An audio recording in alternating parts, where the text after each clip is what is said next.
नमस्कार दोस्तों, पुनः उपस्थित हूँ एक नए विषय को लेकर और यह विषय बड़ा ही रोचक है। आपके कुंडली में कौन सा ग्रह आपको क्या क्या दिला सकता है अगर उसका प्रभाव अच्छा है, अच्छा घर में बैठा हुआ है, स्वगृही है या अपने उच्च राशि में बैठा हो या कहीं वह अपने कारक घर में बैठा हो, तो ऐसी स्थिति में वह जातक के लिए बहुत ही शुभ परिणाम को देने वाला होता है। और जानना अब यह है कि कौन से ग्रह हमें अगर अच्छा है तो क्या दे सकते हैं, तो आज हम इसी को लेकर आए हैं। तो सर्वप्रथम यह देखिए, यह सूर्य अगर आपके कुंडली में स्वगृही हो या ऊंच का होकर बैठा हो या अपने कारक भाव में बैठा हो, तब आपको यह पिता का कारक ग्रह माना जाता है सूर्य को। तो यह पिता से आपको विशेष लगाव दिलाता है, पिता से विशेष लाभ मिलता है, पिता के सुख की प्राप्ति होती है। दूसरा है मान सम्मान की वृद्धि होती है, समाज में आप प्रतिष्ठित गिने जाएंगे, आपका मान सम्मान पूरे समाज में मिलेगा। प्रतिष्ठा, यह मान सम्मान और प्रतिष्ठा का भी कारक है, आप समाज में बहुत बड़े प्रतिष्ठित होते हैं। यह आत्मा का भी कारक ग्रह माना जाता है। अगर सूर्य अच्छा हो तो वह जातक ऊर्जावान होता है, राजा से लाभ मिलता है, आँखों का रोशनी, अगर सूर्य अच्छा है तो आपकी आँखों का रोशनी अच्छा होता है। और सूर्य अगर अच्छा नहीं है तो उसके आँखों की रोशनी में कमी आ जाती है, जल्द ही उसे चश्मा की आवश्यकता होती है। सूर्य को उच्च पद का भी कारक माना जाता है, उच्च पदवी दिलाने का कार्य भी सूर्य का ही होता है। इसलिए अगर सूर्य अच्छे हैं तो हम लोग कहते हैं कि ये वैसे जातक को उच्च पदों पर आसीन होना है, इसलिए वह बड़े पद को पाने वाले होते हैं। और वैसे जातक जिनका सूर्य अच्छा होता है वह अनुशासन प्रिय लोग होते हैं, इसलिए क्योंकि सूर्य ग्रहों में राजा है, वह राजसी प्रवृत्ति को देने वाला होता है, इसलिए वैसे जातक अनुशासन में रहना भी पसंद करते हैं और जहाँ भी रहते हैं वह उस जगह को अनुशासित बनाते हैं। अब रही चंद्रमा की बात। चंद्रमा किसका कारक है? तो चंद्रमा माता का कारक है। अगर चंद्रमा अच्छा है, स्वगृही हो या उच्च का हो या अपने कारक भाव में बैठा हो, तो वैसे स्थिति में माता से विशेष लगाव दिलाता है, माता के सुख की प्राप्ति होती है। वैसे जातक का मन पर उसका अच्छा प्रभाव रहता है, नींद उसे अच्छा लगता है। अगर चंद्रमा कमज़ोर हो तो उसका नींद भी कम लगता है। चंद्रमा भावुकता का ग्रह माना जाता है। वैसे जातक अगर चंद्रमा अगर जिसका खराब हो, वह उसके भावना जो है, भावना में बहकर किसी के साथ वह चले जाएंगे, वह भावना का प्रकट करने वाला ग्रह है। यह दिल का भी कारक ग्रह माना जाता है। अगर चंद्रमा अगर खराब है तो उसको हार्ट संबंधित भी परेशानी दिला सकते हैं। चंद्रमा जैसे फेफड़ा का भी कारक ग्रह माना जाता है, कफ का भी कारक ग्रह माना जाता है। अगर चंद्रमा खराब है तो इसे स्थिति में बताया जाता है कि बालक को कफ और शीत जनित कष्ट उत्पन्न होते हैं। अगर जिसका चंद्रमा खराब होता है उसको नींद में कमी आती है। कभी कभी तो ऐसा देखा जाता है कि जिसका चंद्रमा ज़्यादा खराब है उसे नींद में चलने की भी बीमारी हो जाती है। आगे हम लोग देखेंगे मंगल क्या चीज़ का कारक है? तो मंगल साहस का कारक ग्रह। मंगल अगर स्वगृही हो या उच्च का हो या अपने कारक भाव में बैठा हो, तो वैसे जातक साहसी होते हैं, पराक्रमी होते हैं। यह शक्ति का भी कारक होता है, सेना का कारक होता है। इसीलिए कहा जाता है कि अगर मंगल अच्छा हो तो वैसे जातक डिफेंस में जा सकते हैं, युद्ध कौशल उन्हें बहुत अच्छा आता है। मंगल का कारक जो है यह रक्त पर भी अधिकार अपना रखता है। छोटे भाई बहन का कारक अगर मंगल अच्छा है तो जातक के छोटे भाई बहन से बहुत अच्छा संबंध रहता है। जातक पराक्रमी होते हैं, भूमि का भी सुख उन्हें मिलता है और शौर्य की प्राप्ति होती है। बुध अगर स्वगृही हो या उच्चका हो या अपने कारक भाव में बैठे हो तब जो है वह उसकी वाणी बहुत अच्छी होती है, बुद्धि बहुत तीव्र होती है, तर्क शक्ति बहुत अच्छा होता है, संचार माने बातचीत करने में बहुत ही अच्छा माने जाते हैं वैसे लोग।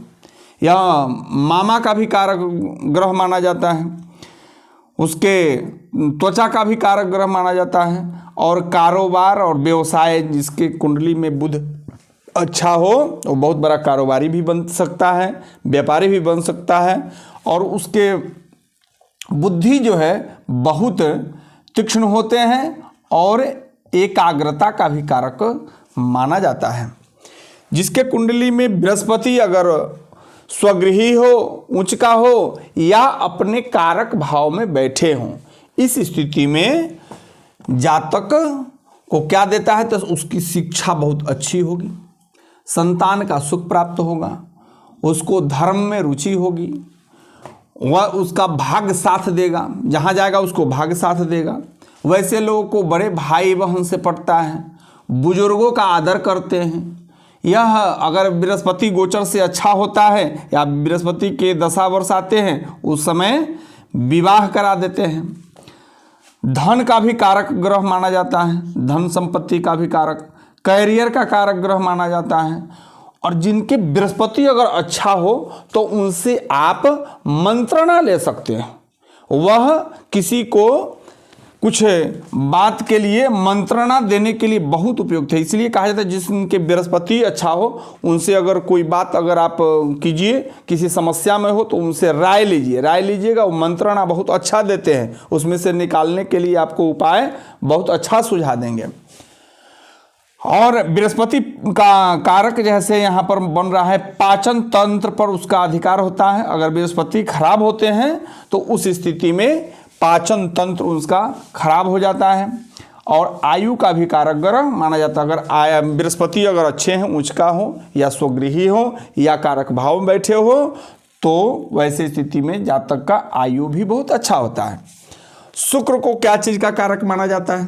तो शुक्र को भौतिक सुख सुविधा का कारक माना जाता है, सौंदर्य का कारक। वैसे व्यक्ति जिनका शुक्र अच्छा हो, स्वगृही हो या अपने कारक भाव में बैठे हो, उस स्थिति में जातक को भौतिक सुख सुविधा की सारी उसको मिलती रहेगी। सौंदर्य प्रेमी होगा, वह सुंदर वस्तु का संग्रह करता है और सौंदर्य का प्रेमी होता है। कला का भी प्रेमी होता है, भोग विलास की वस्तुएं उसको बहुत अच्छा से मिलता है। उसका विवाह का भी अगर शुक्र अच्छा हो तो उसका विवाह के लिए भी माना जाता है। गोचर से शुक्र भी अच्छा होता है तो विवाह कराता है, या शुक्र के दशा महादशा आता है, अंतरदशा आता है, उसमें भी विवाह कराता है। जीवन साथी का भी कारक ग्रह माना जाता है। बृहस्पति जहाँ जातिका के कुंडली, लड़की के कुंडली में विवाह का और जीवन साथी का कारक है, वहीं शुक्र जो है लड़का के जातक के कुंडली में जीवन साथी का कारक माना जाता है।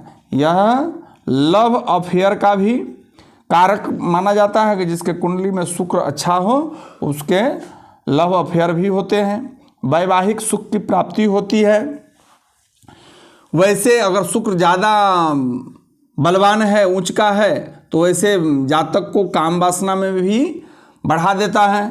फैशन डिजाइन भी ऐसे लोग बहुत अच्छा करते हैं। अब हम लोग देखेंगे शनि के बारे में। शनि अगर स्वगृही हो या उच्चका हो या अपने कारकत्व भाव में बैठे हों तो वैसे स्थिति में जातक को क्या करें तो शनि जो है कर्म का कारक ग्रह माना जाता है, न्याय प्रिय होता है। वैसे जातक न्याय प्रिय होते हैं, नौकर चाकर उनके आगे पीछे रहते हैं।